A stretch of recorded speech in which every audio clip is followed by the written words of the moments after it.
نمرود نے سامنے کھڑا کر کے کہا کون ہے تمہارا خدا؟ کس کو پوچھتے ہو تم؟ کیا ہمارے سوا بھی کوئی ہے؟ اللہ تعالیٰ فرماتا الم تر الی الذی حاج ابراہیم فی ربہ ان آتاہ اللہ الملک۔ دیکھو ذرا، ایک دربار لگا ہے اور ایک جابر ظالم زمین پہ خدا بنا بیٹھا ہے اور وہ میرے ابراہیم سے اس کے رب کے بارے میں جھگڑ رہا ہے۔ حاج ابراہیم فی ربہ ان آتاہ اللہ الملک، اس لیے جھگڑ رہا ہے کہ اس کو اللہ نے ملک دے دیا ہے۔ ملک مل جاتا ہے نا تو آدمی کا دماغ خراب ہو جاتا ہے اور پھر فرعون بھی بن جاتا ہے، نمرود بھی بن جاتا ہے۔ جب تک ان کے پاس حکومت نہیں تھی، یہ سیدھے انسان بن کے بیٹھے ہوئے تھے، بالکل عام لوگوں کی طرح، سب کچھ تھا، عاجزی بھی تھی، انکساری بھی تھی، لیکن ملک ملا، فرعون بن گیا۔ بس یہ انسانی کمزوری، یہ تاریخ ہے۔ اور پھر اس کے بعد انسان سمجھتا ہے میں کوئی سپر نیچرل قسم کی چیز ہوں، میرے لیے نہ کوئی دنیا قاعدہ، نہ قانون، نہ اصول، نہ ضابطہ، میں جو کروں، میرا خاندان، میرے گھر سے جو بھی کرے وہ سب معصوم، سب پاک صاف، ہم کوئی خطا غلطی ہو نہیں سکتی۔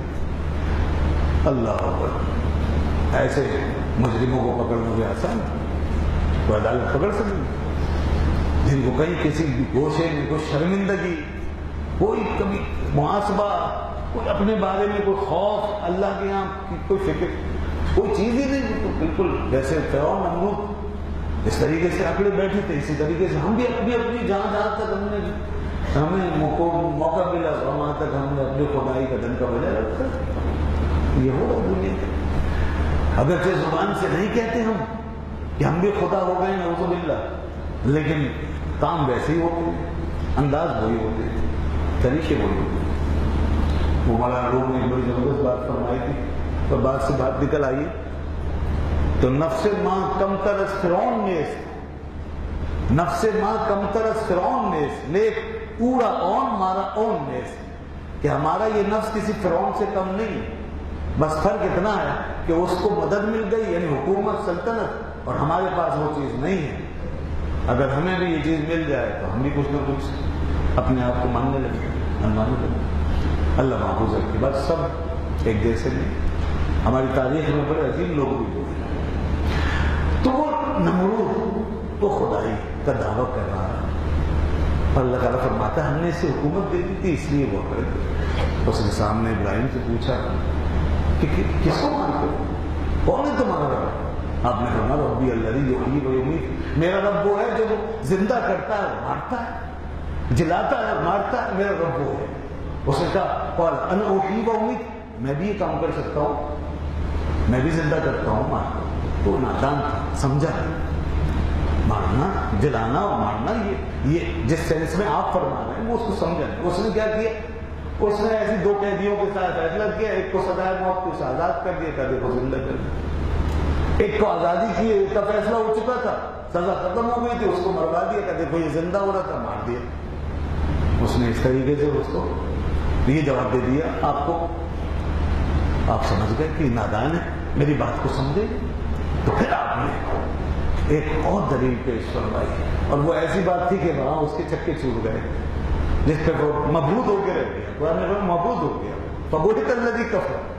آپ نے فرمایا، آپ نے اس کے سورج دیوتا کا رخ کیا، وہ کہتا تھا میں سورج دیوتا کا اوتار ہوں، سورج میرا دیوتا ہے، میں اس کا اوتار، اور آپ کو معلوم ہے دیوتا اور اوتار میں کتنا گہرا تعلق ہوتا ہے، دیوتا اور اوتار یہ دونوں کی بہت بنی ہوئی ہوتی ہے، آپس میں ایک دوسرے کے خلاف نہیں ہوں گے، بالکل سیم چلیں گے ایک طرح۔ اوتار جو ہو تو اوتار ہو سورج دیوتا کا، اس لیے وہ پوجا بھی کرواتا تھا، اس لیے آپ نے شاید یہی وجہ تھی، یہاں سے پتہ چلتا ہے آپ نے سورج کی مثال کیوں دی، تو اس کی وجہ یہ بھی ہو سکتی ہے۔ فرمایا اچھا تو زندہ کر سکتا ہے، مار سکتا ہے، اس بنیاد پہ تو کہہ رہا ہے کہ میں رب ہوں، یعنی یہ اپنی جو حرکت تو نے کی، تو فرمایا اچھا تو پھر تم یہ بھی سن لے کہ میرا رب وہ ہے ربی فإن اللہ یأتی بالشمس من المشرق فأتی بہا من المغرب، اللہ وہ ہے کہ جو سورج کو مشرق سے لاتا ہے، فأتی بہا من المغرب، تو اگر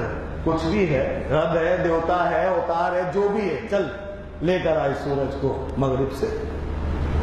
اللہ مشرق سے لاتا تو مغرب سے لے آ، ایک دن سورج کو پلٹا دے، اب کیا ہو سکتا ہے؟ اب یہاں تو کوئی بھی جال وال نہیں چلے گا، یہاں کوئی دو نمبر کام نہیں چلے گا، چنانچہ وہ بیٹھا رہ گیا، مبہوت ہی ہو گیا، ہمیں تو دنیا میں تو کچھ نہ کچھ آدمی کر لے نیچے، جیسے کہ قیدیوں کے فیصلے اس نے کر لیے، لیکن سورج کا کیا کرے آدمی؟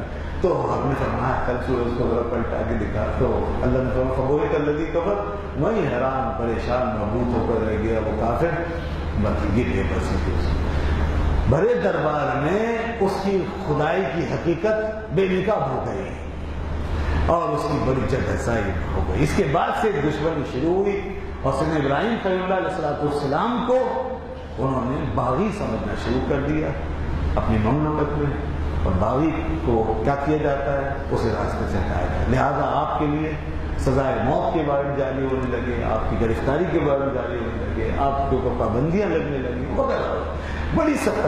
اللہ نے فرمایا حنیفہ،